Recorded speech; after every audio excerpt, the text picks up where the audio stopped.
Welcome everyone to the 15th episode of More Fun Talking Retro. Yes, it's still going, and no, I won't let you stop and get off. You had your chance to use the bathroom before we left, and if you can't hold it, you'll just have to use that Fanta bottle in the door pocket or the door pocket. This week, much has changed. We stray away from the digital medium into the world of information imprinted on sheets of organic material joined together along one edge. This is not the future and is very much on topic. That's not the only change. In a break from all tradition we've grown to love and cherish over 15 episodes and a pilot, today's show contains twice the allotted regular number of guests, which won't be a problem as long as everyone keeps nice and still and I don't have to keep reframing them in the edit. Today, for your pleasure and delectation, I have not one, but two magazine-producing people. I don't pretend to know the terms, but I'm going to throw editor out there and hope it hits someone fitting. Andrew and Paul, we need to talk about your addiction. Hello. Hello. Thank you for having us. Hello. Thank you very much for having us on, Lee. You're welcome. So I know your surname, Paul, but I don't know if you don't want to be doxed on air or I should probably have cleared this up before we started recording. But so Andrew and Paul, do you want to say who you are and what you do for people that are listening? Because that's probably the best way to do it. Yeah, and I suppose it saves you remembering all this as well, which helps. Well, again, I only have to write my bit. Well, we got there after 15 minutes of you trying. Sorry, yeah. it wasn't. It was actually 13 minutes. 25 takes later. No, bit of a clapperboard. I know. Yeah, so basically, I'm Paul Monaghan. I edit Pixel Addict magazine, which is a UK-based print magazine looking back at classic computing, a bit of console gaming, a little bit of retro tech as well. It is out every 6 weeks. Usually, the last one was a little bit late, but we'll go into that maybe. And yeah, so we're now working on issue 30. So we've been going since the start of 2022, and I also work on Amiga Addict magazine, which is working on issue 39 as we get into to the big 4-0 for 40 years of Amiga. I never thought I would be writing for an Amiga magazine in 2025, but here we are. It's great. Anyway, I'm sure we'll get into all these. I'm going to shut up and let Andrew introduce himself. Andrew, yeah, you have a go. I will do my best. Hi, my name's Andrew. I am the features editor. That's my official title on Pixel Addict. And while I occasionally get to write for Pixel Addict, because Paul fills it up rather quickly these days, I do CD32 Corner for Amiga Addict, and also a truckload of proofreading and things like that. So, yeah, it's nice to be part of the team. A very important member because of that proofreading. No one likes proofreading, but when Andrew gets his head to it, yeah, he can soon smash through it. But then I do feel bad now that he doesn't have any time for actual writing then. He does his best. As I one of the things that I enjoy most about the process of making videos is the writing. I've always enjoyed writing. So as editors, as both of you as editors, which bit do you enjoy more actually writing or editing? For me, this is such a nerdy question. I don't know. See, for me, I like doing the research into it. So that obviously leads into the writing, be it interviewing someone, or if it's a piece like looking back at certain magazines. Anyone who knows me or has read the magazines or listened to the Maximum Power Up podcast that I used to do when I had time before doing the magazine work, it was just a case of I love finding out new information. So to be able to actually, like, just a perfect example, and this is Witter free. I've just done a piece on Amiga Shopper magazine for Amiga Addict. Now, Amiga Shopper is something that I could not have been bothered about one bit when I was a kid. Even though I bought nearly every single magazine, I never bought Shopper. It was too serious and, in my eyes, too boring. So we had quite a lot of people say, you've interviewed such a person from Amiga Format, Amiga Action, whatever. When are you going to cover Shopper? And I just thought, do you know what? I'm going to really tackle this, but I want to do it well. So I reached out to quite a few people on a Facebook group, which is full of future publishing people. And also, after interviewing so many people for the last decade almost from the world of magazines, I've got like a lot of credits, contacts, I should say, not credits. So it ended up being 7 people interviewed into this 6-page feature looking back at Shopper. So sort of like designing a magazine, launching a magazine with people such as Bob Wade, who was known for Zap 64 mag. What else? Ace, Amiga format. So he worked on a lot of key titles, when he was when in the magazine heyday, and then we talked a little bit about how the magazine faded as well. So yeah, it's been very interesting. I learned a lot from this, and then I got quite nerdy looking at the circulation of that magazine. Like at its peak and also at its lowest point as well. And I learned a lot. I really did, and people were so happy to actually discuss this mag because obviously people want to talk about Amiga format so much, so it was a nice change. But anyway, that's on the Amiga side. So the answer to your question, finally, the writing, but it's a research leading into the writing, because the more research and the more information I get, the better the writing is. Okay, that's good. That's I actually really enjoy a bit of editing as well. But Andrew, what about you? Well, I'm a big. It's difficult to say, really. I mean, I'm not the best writer in the world. I'm sure that others can do a better job. But yeah, it's. I think I just find all of it interesting. It depends if I'm sort of in the mood, really, and whether my head's in the right space for actually writing. Sometimes I can just sit there and bash something out, and then. Doesn't it feel great when you sit down and it just falls out of your face? It does, yeah. Well, what I tend to do with an article is I tend to structure it. So I do the intro and then put down things that I need to talk about, put down research points, things I've discovered on the internet and so on. You give yourself a framework and then build around that.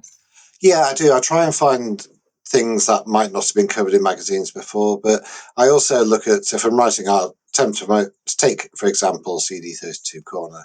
I would tend to go off and have a look at what the other magazines said about it back in the day, get a bit more background about sort of the whatever passes for the plot of the game these days, and then sort of have a good play, write about my experiences, things I've done, the way that controls feel, things like audio, sound, graphics, all that kind of business. But I try and keep it in line with how they approached it in the past, because the idea behind this, and readers have commented, is that we kind of bring the spirit of the old Amiga magazines back to life. So we have a very casual approach. It's done in a very sort of friendly way. I mean, if you look at the previous writers and editors on the magazines, you look at the editorial team now, and they are substantially younger than most of us who are now working on our new magazine. But proofing's also interesting in that you learn a lot. Some articles are more difficult to proof than others. The standard of English varies depending on who's written it. Mm-hmm. Sometimes we have to go back to writers and say, what did you mean by this? I don't quite understand that. In places you have to fact check it and things like that. So I tend to proofread 2 or 3 nights a week and just jot things down and do first pass and second pass, and amazingly things still get through to the end. I don't know how that happens, but it does. So yeah, it's the articles I writing the most are the hardware based ones. So things about new toys for the Amiga I've done. I've also done a history of Spectrum, at the history of the BBC. Those kind of things are kind of things that I like to write about. I have still not done an article about how to accelerate your A500, so I'm hoping Paul and Ian, the editor of Amiga Addict, will let me do that at some point. Oh, quick fire question, just one word answer from both of you. Pi Storm, yes or no? Andrew? Fun.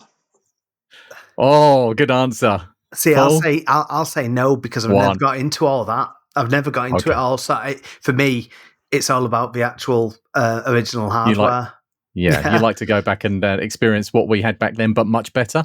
Oh, and I just wait. I see so many people using the different Raspberry Pis and what is it, Mr. FPGA is the one that Jonah knocks on about. That we featured in the mag, that Mr. Oh, Pi, yeah. See, I'd be awful with sponsorship slots. You know, what was that person we've got to mention now? Oh God, who was it? You know, unless it's a beer or something. But no, I just always. Even though obviously space is an issue, but I have got a few of my original machines here at home and then some over at my mum's as well. But yeah, I think just to basically wrap up what Andrew was saying, one of the best pieces that he's done was an Amiga accelerator board roundup. This was probably a couple of years ago now in Amiga Addict. Christmas 23, I think it was. Wow. Oh, he's proud of this one. Look, he knows the date. It's great. It really, really is, because it's a type of thing that Amiga format did. And I do feel like there's times where we do go a little bit too more gamey, where we do need to keep it a bit more techie as well. Yeah. So I feel like, especially time we get to a big 4.0, I think, because we did this quite similar for Pixel Addict, I think the odd little design tweaks or shift focus ever so slightly, you know, you need that to keep the magazine fresh. You know, when we got to issue 20, I think it was of Pixel Addict, you know, we rebranded the sections so it made more sense. And since then, the last 10 issues have really started picking up. So I think it's paid off, you know, just to be a bit more. We get lots of good feedback from readers as well and things like that. So, yeah. Sorry, Lee, we should let you ask questions. Well, they have commented more than once that we do bring the old feel of the old Amiga format. That accelerator article that I wrote, people did say it was written just like Amiga format would have done. And the reason is because I looked at an Amiga format accelerator roundup and took the same format from them. Yeah. The idea was to really pull the nostalgia vibes and make people feel that they were reading it worked. something. If you've had that work done already, it's nice and easy to go back and use nostalgia. It's written down somewhere. It's for sure. How good is that? It's that's a fantastic thing. I need to go back a little bit.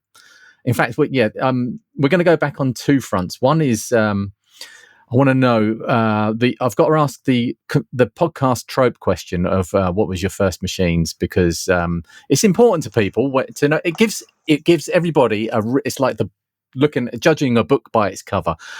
We know what sort of person you are by your first love micro. So who wants to go first? I'll let Andrew take this one first.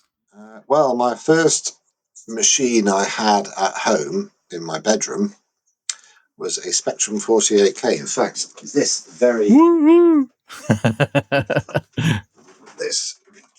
The actual one. I think it's the actual one. It was in my grandpa's loft when he died, and we had given it to him, so I'm pretty sure it's this one. And then the other week. Sorry, for the audio listeners, Andrew held up a ZX Spectrum Plus 48K machine. Nice shiny keys. It's well used. Yeah, it is. It's a bit yellow as well. And then a few weeks ago, I went a bit mad and managed to find the exact same tape recorder that I used to load games onto. I had that one. No, you're going to have to send me a picture of that. That was my. Works. No, that was my tape recorder, and I've been looking for which one I had. That is, you've just held that up, and it's like fit into my memory like a jigsaw puzzle. That was my tape deck. Give it in back, then. Andrew. Just give it in back. Don't be tight. Yeah.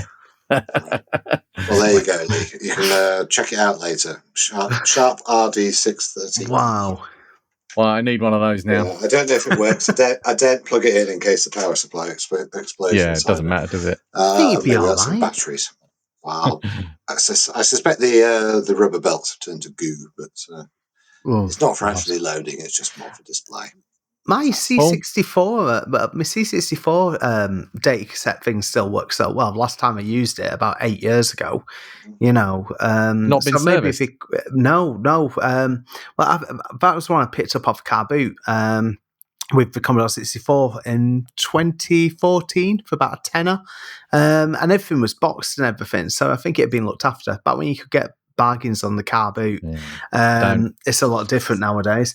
But no, my first machine, it was. I've said it before, but Christmas '89, where I got an Atari 520 STE, the power pack, which came with 20 games.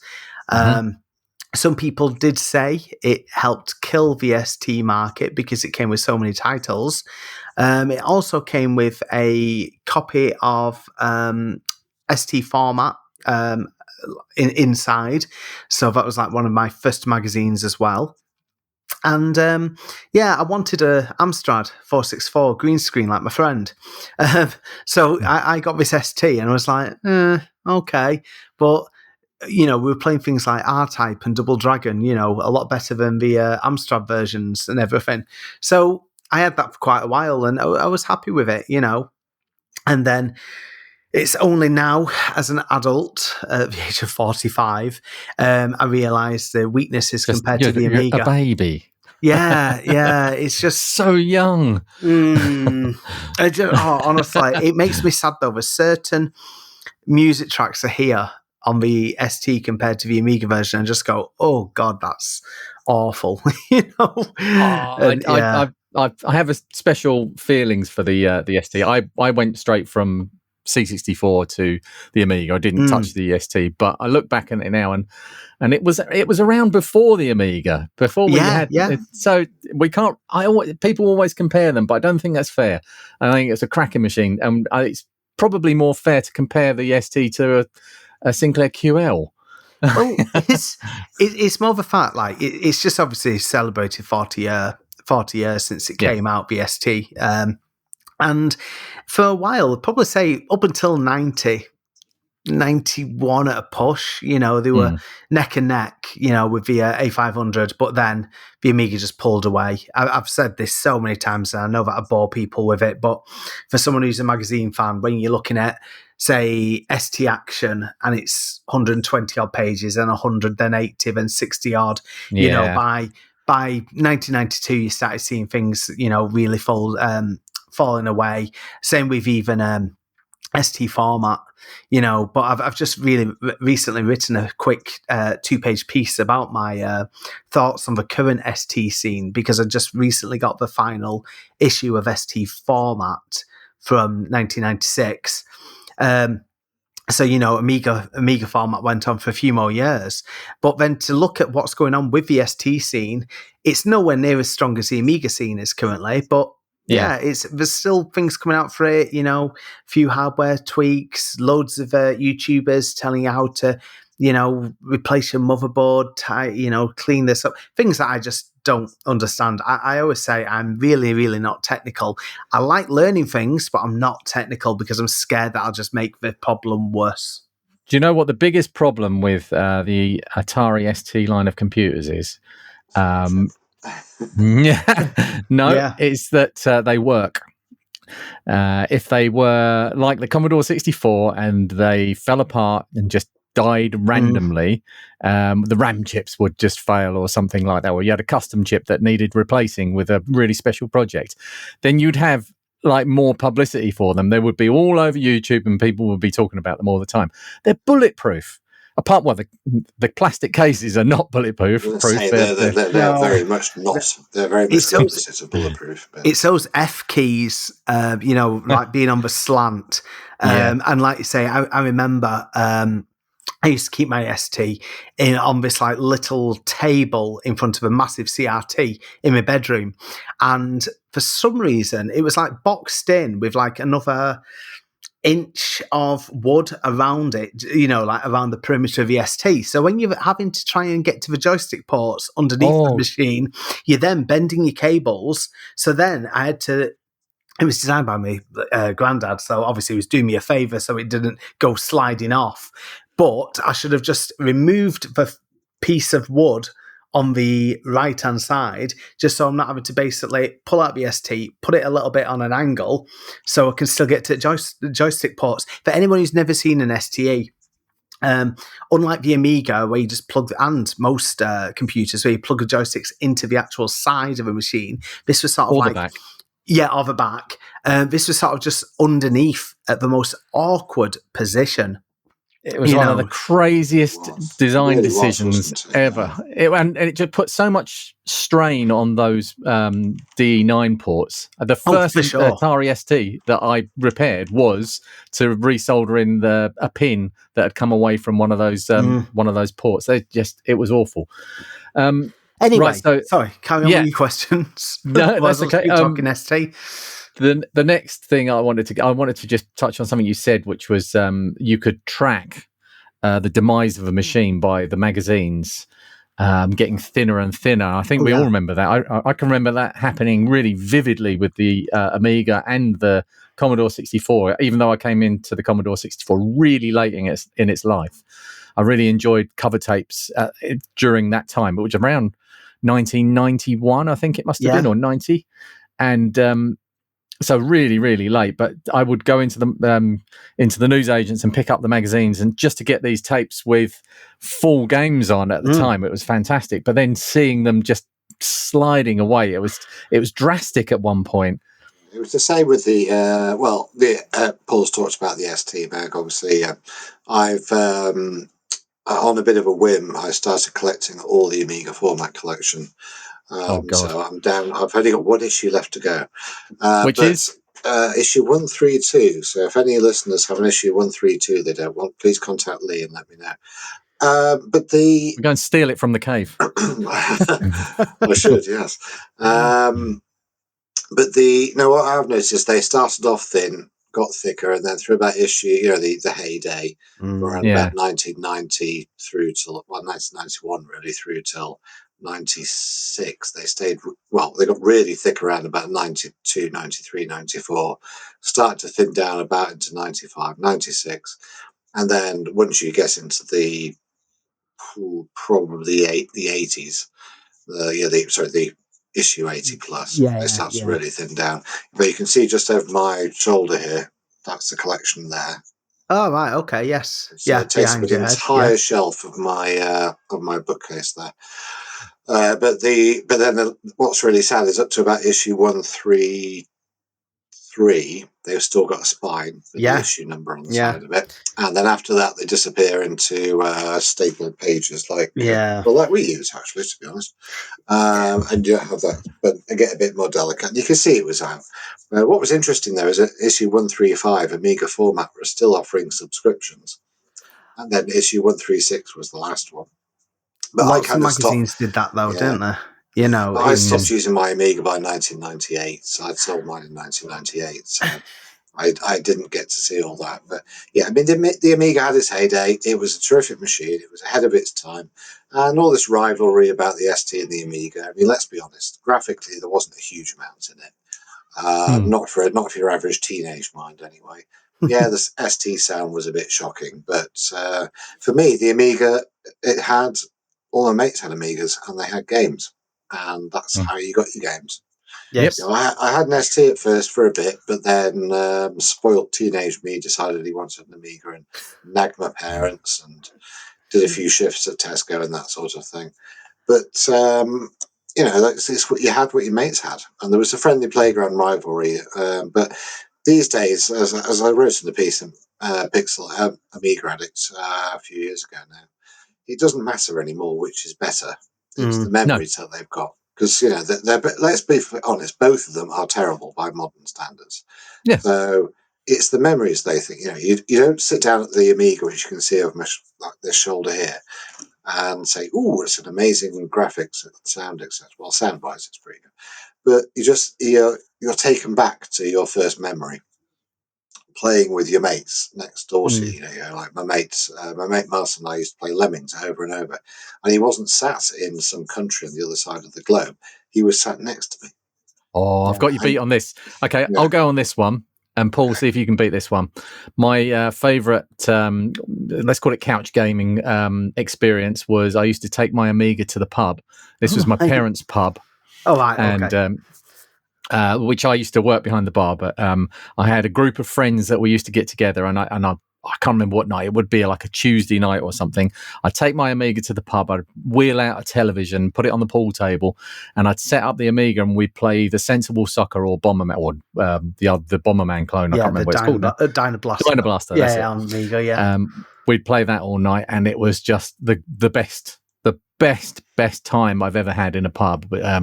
Is kicking everybody's ass at Sensible Soccer.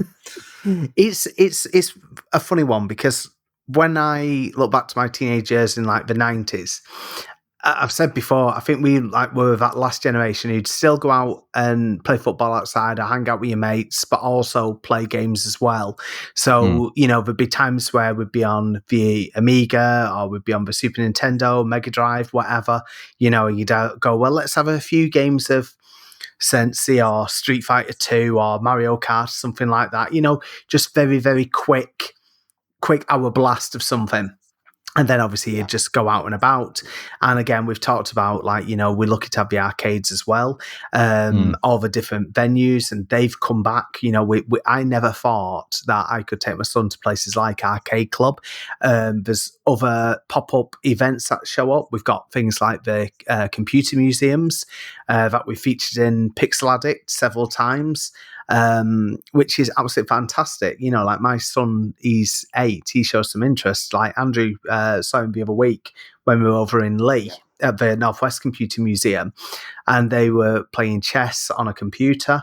Wow. And then also they always have magazines to sale as well. So there's always something to pick up. And again, what you were saying, I know I'm flicking back onto mags for a sec, but what you were saying about the thinness of those later issues, the magazines were sold on getting the full games, But yeah, it's just awful software as well. It wasn't just the magazine back then. It was the cover disc. Yeah. And again, this is something we would like to do with the magazine, but it's just the sheer cost of producing it. I mean, back in the day, a physical disc, we wouldn't be able to do that. In fact, we do actually sell physical discs on the website. So if any listeners, viewers would like to order cover discs from the website, they can do that. Yeah. What about a micro SD card taped to the front of the magazine? We had the CD32 one. We had the CD. We have the CD for that, which came with Beneath the Steel Sky. The CD32 version, the file for that, and we had Charles Cecil's Blessing.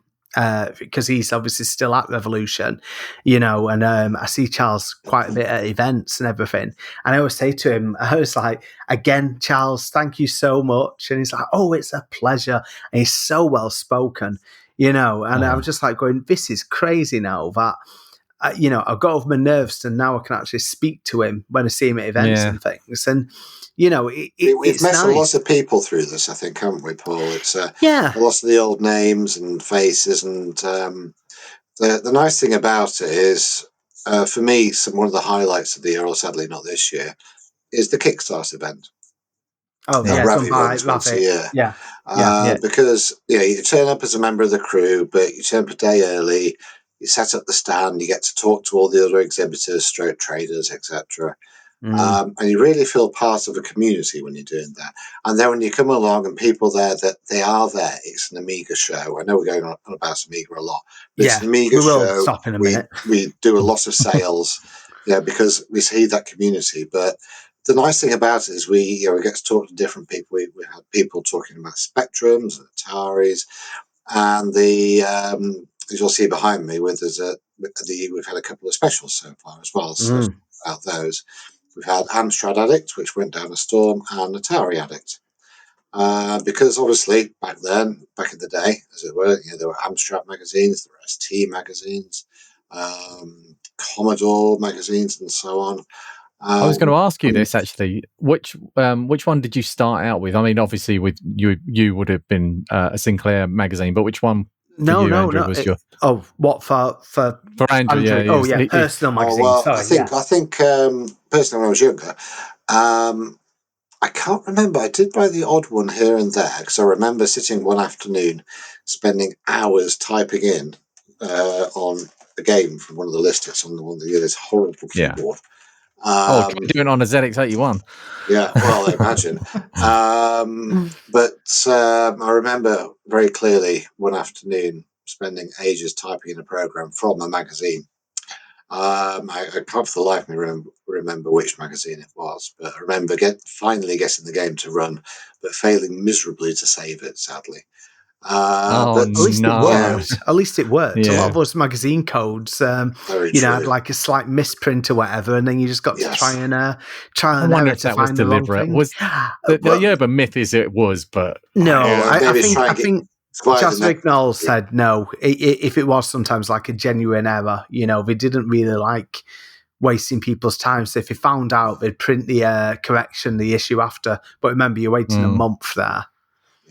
So then I moved on to ST and ST formats, and then Amiga formats, and then. So you would have been ST format as well then? No, I was ST Action. So this was issue 30. Again, more all about the games more than the tech and serious side. So ST Action is one of my favourite magazines still. Around this time as well, Games X, another one of my favourite mags, was launched. Only lasted a year because it was a weekly magazine, and it started at 60p. Ambitious. Which, oh god, yeah. Well, I interviewed Nick Clarkson, and he now works at Team 17, but he started on ST Action back in 1988, I think it was, maybe 89. And yeah, he just said how hard it was, to get 60 pages. I go, no, was it 48 pages every week. And if it was a Christmas double issue, well, I think we actually put in about 80 or something, but it was a lot. It really, really was. That must just be a bundle of stress. Oh, yeah, just trying to do that. For sure. It's hard enough getting a magazine out every 6 weeks. I mean, how they did it on a weekly basis, I don't know. I mean, granted, it was their full-time job, but you've got to get the articles in. And obviously, there was a lot more going on back then. But Paul does a brilliant job of getting lots and lots of stuff into Pixel Addicts. We usually have the folder filled up well before deadline. It's just getting it all through. And we have a lot of people, because we cover such a broad spectrum of things, no pun intended. The issue that we have is we've got lots of people want to write for us. Like one of the big articles that I enjoyed doing was like looking back at preservation. So I was talking about digital preservation, for whether or not that was with games, magazine preservation, teletext preservation, just so much stuff, and when I'm pointing out features like this, people are going, oh wow, that's quite good. I mean, when we did Zap the other month, one of the best-selling issues that we had, like on the cover, is DuckTales, the NES game. So again, quite a well-known console game as the main feature. But then if you're not into gaming, there's also 6 pages looking at the teletext scene, because it was 50 years of teletext around that time. So we were looking back and speaking to quite a few people that have done various projects, say putting the game Elite out onto teletext, Worms on teletext. What else? Someone who is put up with his own, he's made his own teletext service. The guy is called Nathan someone, because it's like NMS teletext or something off the top of my head. But you can just basically get your mobile phone, go onto the website, and then when you type in 302, which used to be the football news on BBC, it'd take you straight to that. And I was like, this is brilliant, and it blew me away. So to get all these inside stories of like what people are doing with teletext now, artists and everything like that. It's one of those where I'm like going, love it. And the other one is one that stood out because there's people who are actual computer collectors. And I went, look at this one. It's about something called the Connection Machine. And everyone went, what's the Connection Machine? I went, right. Imagine your Silicon graphics machines, but this is before that, bigger and better and more powerful. And people have gone, I need to learn that. So they've taken away the magazine. A bit of a punt, but I had quite a lot of nice emails back going, Paul, thank you for recommending this, that, and the other. And it is fun writing about what's nice about Pixel Addict is that we can write varied. So in the early days, I did a history of the BBC, and then I did a history of the Spectrum, and things like that. So it really gives you a bit of creative license to write about different things. And I think for that, I think it's a good magazine, and I think obviously Amiga Edit's but no, the Amiga Edit's great, but it doesn't have the breadth of coverage of different things, like different retro. We've had people writing about Lego. We have people doing toys. We have Spectrum. We have Amstrad. We have the consoles here and there as well. Yeah, you can imagine that most people picking up the Pixel Addict magazine will actually probably not pick it up for a specific reason, and they'll probably look for the thing that they're familiar with, and then once you can get them in the door, that's the challenge though as well, because it's all very well. Well, magazines back in the day, they were specialist. So they were. If you're a Spectrum only, you went for a Spectrum magazine. If you're an Amstrad only, well, you weren't going to go for a Commodore 64. So we have to make sure all the articles are relevant to the people who are reading it. Yeah, I think it's taken us a little while to find our groove, but I think we have got there. And I think people are saying, "Oh, well, I was a Spectrum guy back in the day, but always some interesting things about Amstrads and things like that." And then we have the specials, which always go down well as well. Yeah, I mean, what we tend to do now is, what I've tried to hammer home again since the slight redesign and tweaks. You've got your main cover story, which is, say, anything between 6 to 10 pages. No, it's very, very rarely 10, but if it was something really big, like our recent one, looking back at video game music evolution, because there were so many people interviewed, that turned into a massive piece. And the PlayStation one as well. Yeah, that was a big one as well, celebrating the PlayStation. But if we go big, my rule is, and self-imposed rule, so this is even without Jonah, who owns magazines. So as an editor, I go, okay, so if you don't like the cover story, hopefully there's going to be another 4 or 5 pager piece which will do something for you. So I always need a very strong secondary story and third story as well. Something like 4 pages. And this is what we were saying before we started recording. I've just been given a very good 6-pager, which now I'm going, can I try and get it into this issue that I'm working on and then push something back if I can, So one thing that goes down well is a lot of the PC DOS gaming. That goes down really well because I think it doesn't get covered very often. When people think of PC gaming, granted, you got like little bits on, GOG and, also Antstream have got a few old PC games as well. But I think there's like one guy, Matus, who has been writing for the mag since issue 1. He goes, "Oh, Paul, what do you think of this?" And I go, "Never heard of it. Write it." And sometimes so he's doing a piece on Bioforge, which is 31 years old now, roughly. So, and then like System Shock and, so I've got things coming up. And I look at it like he's just covered one called Warlords, which I've never ever played. And this was, I think it was about 89 on ST, Amiga and PC, a strategy game, strategy RPG. And yeah, it's great to read this, this piece because I'm learning something new all the time. If you put System Shock on the cover of a magazine, I'll buy it. I'll keep that in mind. A highlight for me when proofing is more of the hardware articles. So one I particularly enjoy doing is the Templeman's Treasures. Yes. Because Roy Templeman has a collection of stuff things I'd never even heard of. That for me was the beauty of hardware and things that back then. Is that there was such a variety of different machines available.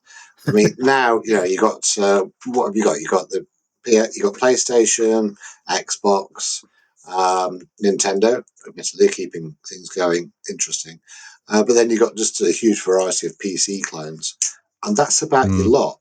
But then you look at back then, all the different machines that they had, the different operating systems, the different hardware, and the different specs. And Roy is fantastic. Goodness me, Roy, I say, is Roy is amazing. An amazing. Where did you find this machine? I've never even heard of it. Yeah. And all these obscure things. It's really some of those are the types of pieces I enjoy proofreading the most. Well, he's just done a piece on the Aquarius. Really yes, sorry, Andrew. He's just done a piece on the Aquarius because that's his favourite machine. And way back in issue 5, that's what he first wrote about, a little bit about himself, saying, all I'm bothered about collecting are rare machines people have never heard of. Like, it was big in Hungary back in 1982 and it was only on the market for 6 months, and you just go, never heard of it. It's this Russian machine from 1981, and again, it sold 4 copies, of the hardware, and you're like, wow. But with this next issue, I said, you've got to write about the Aquarius because he's made games for it. And he goes, I've also made a game for the Aquarius 2, which has sold less than 20 copies or something. Well, 20 units. There are 4 Aquarius 2s in the world. I know this. Wow. Because I've met Roy a number of times, and he's such a lovely bloke, and I always have fun talking to him. And his pride and joy is his Aquarius 2, which there are only 4 in the world, and his is the only one that works. Oh, wow. But there's not a really big kit for it. Yeah. It's good, and that's what I mean. So anyone who's say not into the cover story next issue, the 5 pages of Aquarius content, which sounds absolutely mad saying that out loud, but it's not the type of thing you'd see in Retro Gamer. They might just do a quick 2-page spread, just saying the Aquarius machine, blah blah blah blah blah, and then that's it. But this is why we obviously want to stand out and be a bit different. I think where we absolutely blow the competition out the water in Pixel Addict is we don't just write articles, we tell stories. Yes. Roy is a prime example of how he doesn't just say, "Ooh, this is the Mattel Aquarius. This was this XYZ. It's got this processor. It's got that RAM." He tells a story of how it fits into his life. And some of my favourite articles in Pixel Addict are when people come in and tell us their story.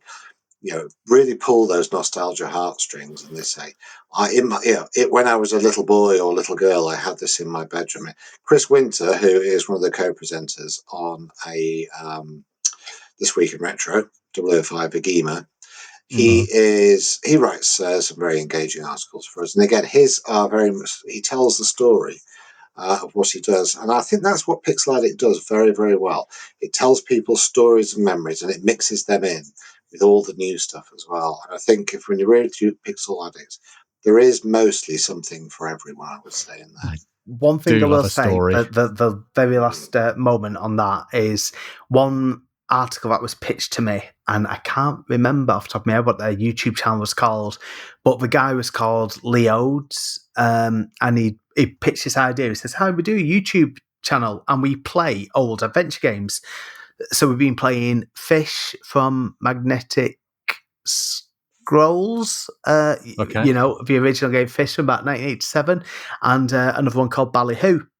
And we play it online. While recording, and we also do a podcast about it as well. I went, do you know what? I love this idea, and he just wanted to have just one piece in print.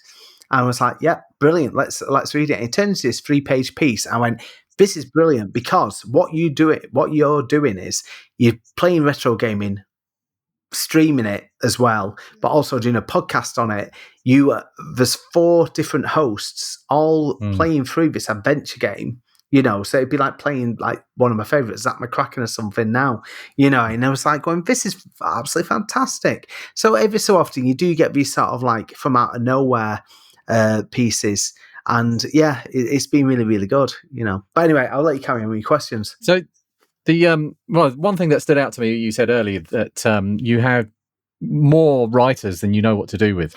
So what does someone do if they do want to make an article, submit an article? The thing is, at the moment, it is like a community-led magazine. We do pay out on the cover features, because they're obviously a lot more work. So we always just say, like, can people, like, if people have got a bit of an idea, if you just want to just get some words down, and just see something in print, or, sometimes there's things that can be promoted. So,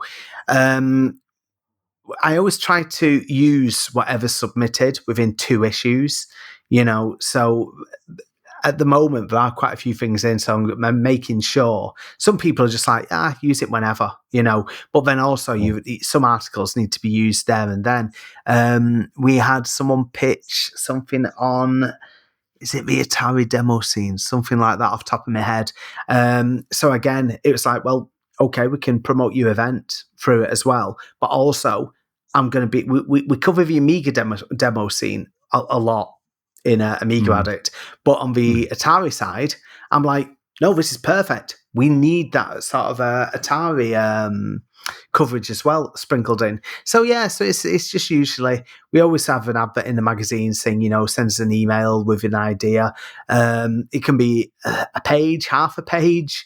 It can be like, 4 pages. But then, like I say, when you start looking at the big ideas, go, well, do you know what? This would make a really good feature. And that's, when we discuss it a bit more and make sure that we're ticking what we'd need for a cover feature, because obviously it's got to be quite a grabbing idea, because obviously that's what you're selling the issue on. But if they don't always hit the mark, because there's sometimes where you think, oh God, this will be a good idea for a cover feature.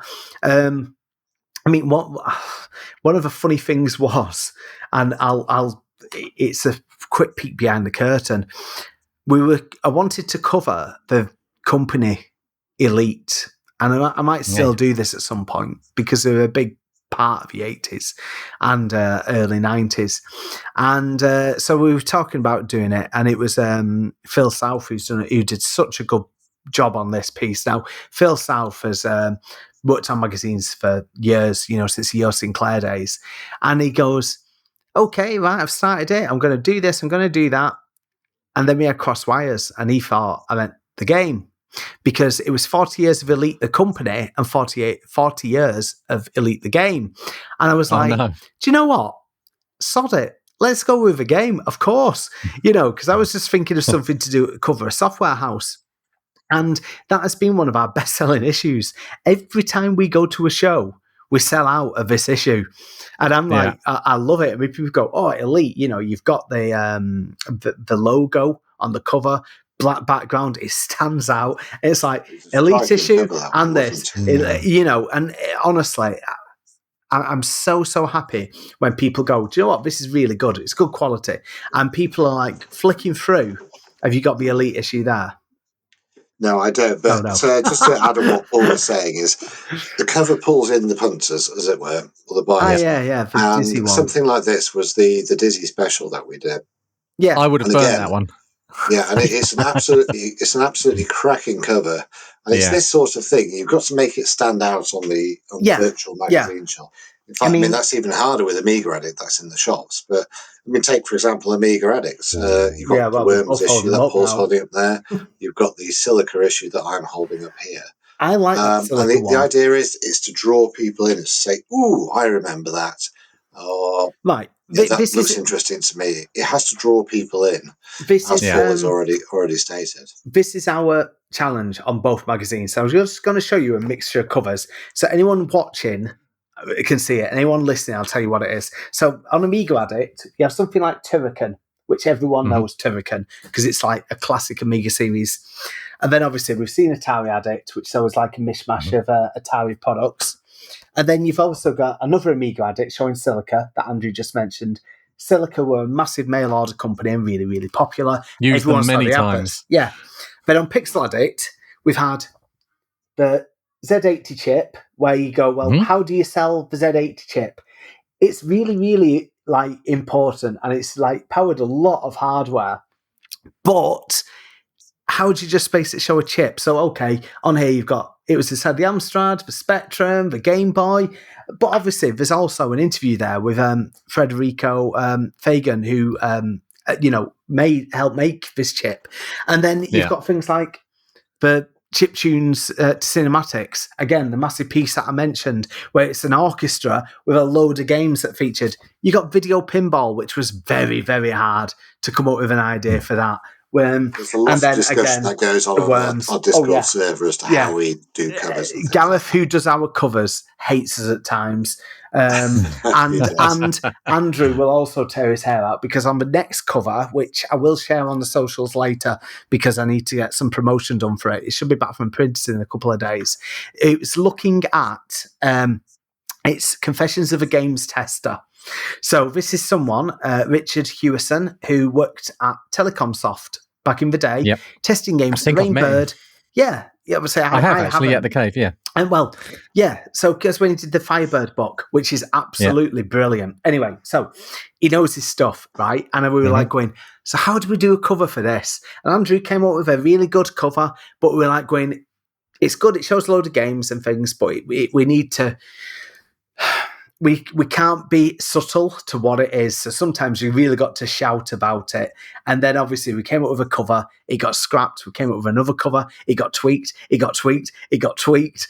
And I was saying to Gareth, at some point, what we should do is have a feature, 3 or 4 pages, looking at how covers are put together, software used, the work it goes into. I know it's a bit nerdy, but I feel like it's the type of thing that is quite interesting as well. Yeah, no, exactly. But again, now I've just been doing the, even though we're working on issue 30, I've just been doing the sheet for issue 31 as well.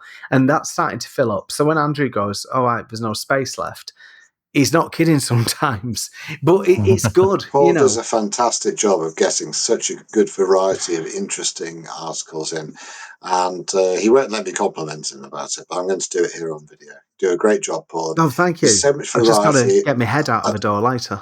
To get the variety of things in that he does, and to get the people to write it, to get the different interesting thing and make sure it's things that people will want to read about. It's a hard job, and I can only imagine what it was like for the writers, the editors of the old magazines as well. I know. Anyway, we better let Lee carry on. Again. No, you keep complimenting him because he's squirming. It's quite fun. What I'm saying is, it's not an easy job. It's not just a question of, here's a load of articles, let's bang them out. Whether it's the team writing them or whether it's external submissions. It's got to be. The same goes for Amiga Addict. It's a lot of work behind the scenes, and it's not just, here's some articles, string them all together, bang, bang, bang, proofread, publish. It doesn't work like that. There's a lot of behind the scenes. And when I was first asked to join Pixel Addict, I was like, this will be great. I hadn't appreciated what actually went on behind the scenes in creating a magazine, and it's been a real eye-opener. It's a great experience. I would love to make it a full-time thing, but sadly, that wouldn't. How long have you been doing it, Andrew? Oh, goodness. How long has Pixel Addict been going, Paul? 3.5 years. Yeah, so I've been 3.5 years full-time, as it were, on Pixel Addict. And I wrote the odd article here and there for Amiga Addicts when it first started up, which is how... that was late 2020. So it was about a year later, whenever it was that Pixel Addict started up, Jonah got in touch with me and said, look, Andrew, you've written some nice articles for Amiga Addict. Would you fancy being part of the editorial team for Pixel Addicts? And I jumped at it. But there's a lot going on that people might not realise. It is hard work. Things like covers are hard, aren't they? Because to say, as Paul was saying, how do you picture a tester? Yeah, I have this problem with thumbnails as well. It's difficult to get people in the door if you've got a vague concept without something being very clearly defined. And the best ones are the ones where you can just go, I just need to put that on there. Yeah, and that's good. But sometimes you come up with something that's so good, even if it is a vague concept or somebody does. My best one was Banjo Guy Ollie did it for me. It was the Sid Kick Pico thumbnail on one of my videos. And it's basically Chuck Norris doing a karate kick with my face on Chuck Norris. And it was just genius, absolute genius. And that video flew. So it must be very similar making magazine covers as well. Yeah, but I'm going to move us on a little bit now because we are approaching the hour mark, and I'm going to get told off by Velociraptor Dave, who wanted to hold the record for the longest podcast. And I think you've already shouted. Not many people beat me when I'm on something. Sorry, that sounds like a threat. But yeah. Anyway, sorry. Go on. Let's do some quick fire ones. This is quite a quick fire one. So more one-offs. Is there going to be like a Jupiter Ace Addict or or similar? There would be a temple that had his way. Yes. Yeah. I'll leave this question open to Paul. Yeah. Sorry, there are always plans to come up with different things. I just got back to an email of someone today with some suggestions, and he came up with quite a good suggestion for a one-off. The one thing I would just stay clear of, and is like the Sega magazines. I don't know why. I was part of a Sega magazine a few years ago, Sega powered. That didn't go to plan. There was obviously Sega Mania, which is still around after a long break, but that's had ups and downs over years, but we seem to be quite popular since relaunching late last year. And then there's also things like even, the Sega Megaforce, from Chris Wilkins. I don't know what it is about Sega owners. I can't work it out at all. But yeah, I don't know. It's just... are there any other... because the Amiga community has a little bit of a bad reputation for being not the most approachable in some, or tolerant, actually. There's certain sections of the Amiga community that I've personally come across that have been upsetting, quite brutally, frankly. Have you found this at all? So I'm sorry to ask a negative question. No, it's not. Thing. Like, at the end of the day, right? So when the Addict magazines were first launched, we've seen so many magazines come and go. We've already talked about, obviously, there's Chris Wilkins' stable of magazines, and also he's got his books as well. He's been in the industry for years, and when we were at Zap, saying to him, it's hard. There's not many of us who obviously, are still at it. You see quite a few fall. It's like anything. When you start getting to double figures, you start going, right, okay, because you need time to build up an audience.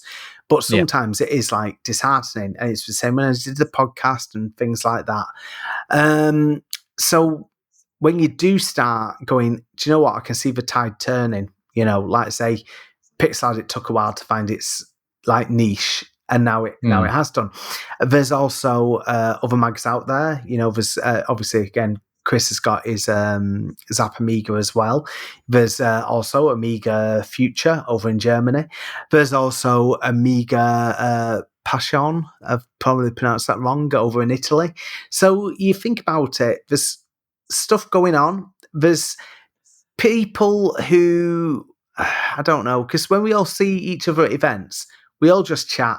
It's even when I've interviewed people, they said even back in the day, people got on. They'd be like going, right, so people from Mean Machines at EMAP would be talking to people at Future and vice versa. I've interviewed people like Dave Upchurch and Simon Byron who were looking for rival publishers and then were, almost poached. Well, that's a strong word. Let's say offered a job interview. Tempted. Tempted, But yeah, I think everyone does play nice. There's always a bit of drama and things like that. There's some magazines that'll come and go. But like Andrew says, it is hard work. I mean, like I say, we've had a few things going on like in the last month, which then slowed down the actually getting the magazines out. But luckily, because of that, there was still stuff coming in and was working just on the issue after that. So now it's just, a chance to get back on track. But yeah, it's non-stop a lot of the time. I blame the internet. It's probably the downfall of society as far as I'm concerned. Listen, 70-odd Addict magazines is not bad going. Yeah, I'm a grumpy old man. I'm allowed I'm with like you. No. Listen. I prefer print. The hard thing is, and this is what John always drums into me. Look, don't report on stuff that everyone has seen a month ago. So you've always got to try and look for evergreen content. So again, to cover things that Roy shows, to cover things like the point and click YouTube channel that I mentioned and stuff. Think outside the box, but you also want a little bit of SNES in there. a little bit of Mega Drive, with a little bit of PlayStation and stuff. So, bit seasoning. Yes, yeah. But being clickbait type stuff. first on things with magazines now is impossible because you've got the internet. So you're never going to beat the internet. Exactly. Yeah. We can include news and things like that, which do mention some exclusive things. But we're operating in a very, very different world now. So back in the day, back in the 90s, you would get your news from magazines. You find out new hardware from magazines, computers, whatever. I've always said that the magazines for me back in the late 80s and all of the 80s and the early 90s, they were my internet. That was what the internet was for me. It was the way to get software. It was a way to get news. It was a way to find out what was going on and what was coming up, and what to be excited about, what you were planning to get for the next Christmas present. There was all of that there, and I miss. Personally, I miss the magazine days really, really deeply. I think in that whole world of computers and games consoles later on, the one of my most favourite things was that journey to the newsagents to pick up a magazine and then take it home and discover what was next. Well, that's what we tried to do with Amiga and up until relatively recently, Pixlart, to put them in the shops. So people could go to their newsagents and say, I want my copy, get Amiga Addict off the shelf. There's Chris, who I mentioned earlier, he manages to get his newsagent to order it in to Australia, and he goes to the newsagent to get it. And goodness knows how he does that. But again, it's all part of the experience, isn't it? I used to cycle down to my local newsagent as a teenager, pick up the latest Amiga format, cycle home, and then just spend the afternoon reading it. And we try and recreate that experience as much as we can. So that's a what lovely we're thing. So digital or original paper? What's the thing that's most selling now? Is do you sell more digital copies than paper? I think with this, I would still say more. I'd still say in the UK more paper, because people. The thing is, some people are put off because they've got space issues. Yeah. So they'll go, I'm happy just with a PDF. The price of postage just keeps going up, so that also puts people off. Yeah. You have got things like Readly, which we have applied to try and get on as well, but I struggle with reading on a screen. I really, really do. Don't mean reading like, a bit of football news, something like that, but I wouldn't be able to read like a full book or a magazine. So, I still buy like a load of old magazines. Again, when I was out with Andrew last week, picked up a few copies of Ace, and now I know that I need to go back over to Northwest Computer Museum and go and buy more copies of Ace. I've no room for them at all. But then I use them for research when I'm interviewing guests and things like that. So they do come in handy. For as well. Magazines do take up a huge amount of space. I don't think a full shelf looking at one magazine there. Well, exactly. Slightly bowed. Yeah. That's about 3 feet wide, that shelf. So that's just one magazine. We live in a digital age. People like to read PDFs. People like to read print. Yeah. And as Paul says, we do well in print in the UK. Yeah. And we also, but for overseas buyers, postage does get expensive. It gets a bit more difficult. But there are still a healthy amount of print magazines going overseas. Well, yeah. Because we're selling an experience. And the experience is you didn't sit on your bed back in your teenage days reading Amiga format or a ST format from a tablet, did you? Or on your computer. You read it in a magazine in front of you. And that's what we're trying to recreate. But when you get to my age and you pick up a paper magazine and you try to do pinch to zoom, you're in trouble because your eyes are... some of the old magazines, some of the old Amiga formats I've got there and some of the other magazines, you try and read the print and I just can't anymore. It's impossible. Especially the adverts are the worst because they've tried to cram so much into an advert. The print is tiny. I go back, cannot see it. Through old magazines, very often researching for videos, it's always adverts that I'm looking at now. And they were always the things that I just ignored almost with a passion back in the day. I just didn't want to see the adverts. So it just wasn't, I knew what I wanted, and adverts weren't going to give me that information. It's again something that we have to take into account when producing magazines is the layout. So you read a lot of the old magazines and they have black text on dark red backgrounds, for example. Oh, God. It's impossible. Now. And you have to think about your audience, because our audience is, for the most part, people, either nudging 40 or above, where eyesight does start to become an issue. Obviously, there are a lot. I was nudging 40. But there are people, but it was hard enough to read back then, but now it's impossible. So we have to think about with our layout how we do the contrast, how we do the colours, make it easy to read and things like that. But it's hard to read edge nowadays as well. The print's too small. You know, I mean, one thing I've just got to give a quick shout out is, and this is one thing that helps, there are quite a few resources such as Amiga Magazine Rack and Internet Archive, which puts up partial or full scans of some magazines. So when I was helping Ian get a few pictures together for this high soft piece coming up in Amiga Addict, there was like a load of adverts that I was seeing for high soft products. So I was like, this is absolutely fantastic, to see that. But anyway, how far in advance do you plan your issues? I mean, I've just thought of that question off the top of my head. Yeah, no, it's fine. I mean, like Andrew said, because there's always things coming in. I mean, the big thing you want to obviously nail first is obviously the cover features. So, like, even though now I'm working on issue 30, well, we all are, and that's still got a few weeks to go until that goes to the printers. I'm already working on issue 31. The cover story's in for that one. So I go, well, that's a big chunk done. And then I'm thinking, well, we try to alternate between a serious product. So we've got coming up a piece on Casio. So it's like looking at Casio computers, keyboards, calculators, and all the techie, nerdy goodness. Because obviously they were a massive, massive brand. But then obviously we go to the gaming side. And then I've got to think of another techie, nerdy cover story and things like that. And I say that with love.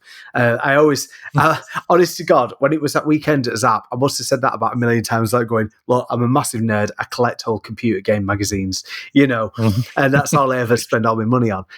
So nothing's changed from being a teenager. It's a term of endearment now. God, yes, nerd, I think. yes.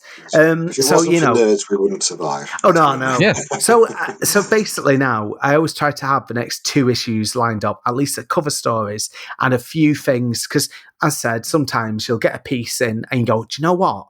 I need that. That's a bit more needed now. So just what we started saying before recording, we've got an interview with Andrew and Rob Hewson from Huey Games and Hewson as well. So because there's obviously they've had a few projects going on through Kickstarters and things, that now fits in better. So I'm having to move a few pages to issue 31. But then that's good because I've got stuff underway and it's a sort of a constant cycle.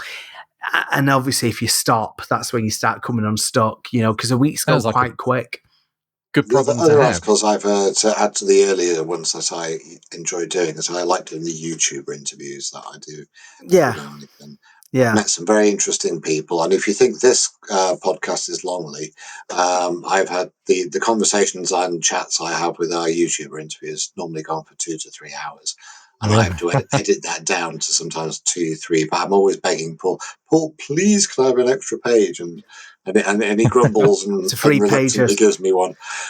Sometimes but they're really fun people, and I talk to people literally all over the world. I've interviewed Chris W5 Gamer over in Australia. I've spoken to Adrian Black over in I think he's Portland in Oregon. And because we have the internet now, it's possible to do these things. Yeah, and I can talk to them. The world's a smaller place, isn't it? It really. I mean, you can talk to these people as if they're next to you because it's there's no delay, there's no lag. You just talk to them, and it's great for just sitting down, having a good chat. and writing down, telling people about what they do and a bit more behind the scenes of how their channels work. But then Lovely. again, then I'll feel bad if I have to go take pages off people or kick things out to the next issue, because sometimes we do get game reviews, especially from like Mark as well and his homebrew pages, or we get a review code, and we'll have a very small review section of which is about 7 or 8 pages, but it's like, oh no, I want this to go in now, and things like that. Yeah. Like we had a really good coming up, well, it'll be out next week. It would have been a bit quicker, but again, like I said, we had a crazy busy May. But there was a horror documentary called Terabytes, which has recently come out. And again, that's a 3-page interview. A doco. And then, a 3-page interview with the director. And then also a page review as well. So again, really, really fun to do that, get to watch it and also speak to the director. So yeah, it's all about keeping things interesting and varied. I want people to experience what I experience, learn something new. And when just people pick something, the whole of the entertainment industry but there. Again, like honestly, when we say like, well, what should I write about? It's just like, write about something you're passionate about and tell me why I should be interested. Right? Tell the story. Yeah, tell the story, why you like it and why I shouldn't like it. And then, honestly, something always comes from it. Honestly. Love it. This is now like 30 issues, more or less like that. So, where can people... I know it's pixel.addict.media, because we've had that drilled into our heads every Saturday morning for the last few years. All the magazines can be found at addicts.media. Yeah. Right.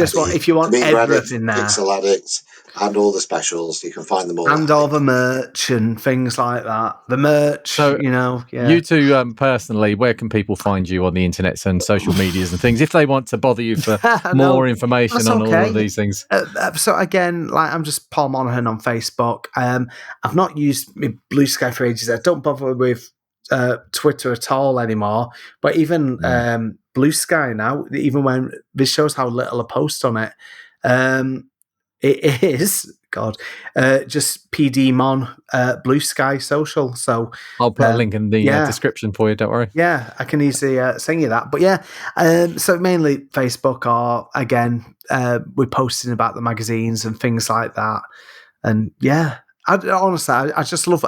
Look, this is all I wanted to do when I was a teenager. I say this all the time. I wanted to write for magazines, and the age of 40, just before turning 41, I finally did it.